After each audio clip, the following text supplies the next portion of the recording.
De la musique maintenant avec le phénomène des choristes. Le film a déjà séduit plus de 8 millions de spectateurs. La bande originale fait également partie des grands succès de l'année.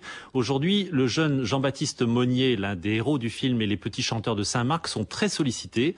Ils enchaînent les concerts. Christine Chapelle et Denis Bertrand les ont retrouvés à Auxerre.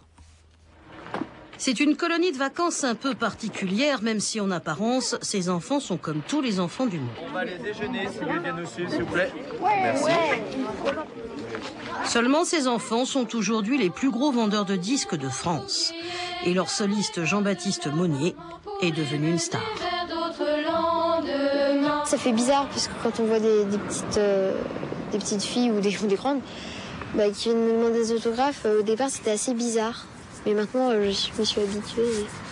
Puis c'est très gentil. Les personnes en général sont très gentilles avec moi.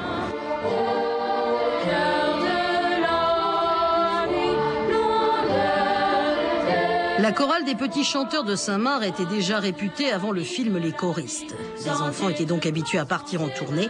Mais depuis le succès phénoménal du film, on les réclame partout et ils en sont plutôt contents. Moi, quand je suis arrivée en 6e, c'était plutôt un peu ringard de faire partie d'une chorale où on chante du classique et tout. Maintenant, ils sont plutôt... C'est vrai qu'ils sont là, oh, je t'ai bien à la télé, machin. C'est vrai que ça change. Pour suivre le rythme des tournées, il a fallu aménager le planning des enfants, concilier avec certains professeurs de collège plus rigides que d'autres, tout en continuant à répéter 1h15 par jour et en gardant tout de même quelques plages de récréation. Ce sont des journées d'école qu'il faut rattraper dans les chambres d'hôtel ou le soir avant des concerts. Et on organise, mais en même temps, ils vivent une telle aventure que je crois qu'à 12, 13, 14 ans, ils ont tout à fait la capacité pour faire ce genre de choses.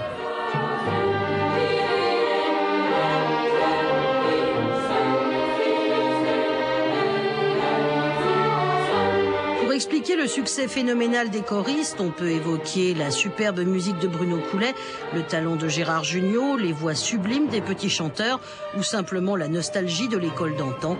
Autant de raisons qui ne sont pas la raison. La raison est sans doute que ce film apporte ce que le public demandait et qu'il redemande encore et encore. Chaque soir, les enfants font un triomphe. Et notez que samedi soir, TF1 vous proposera une grande soirée spéciale, les plus belles chansons interprétées par 500 choristes et de nombreux artistes.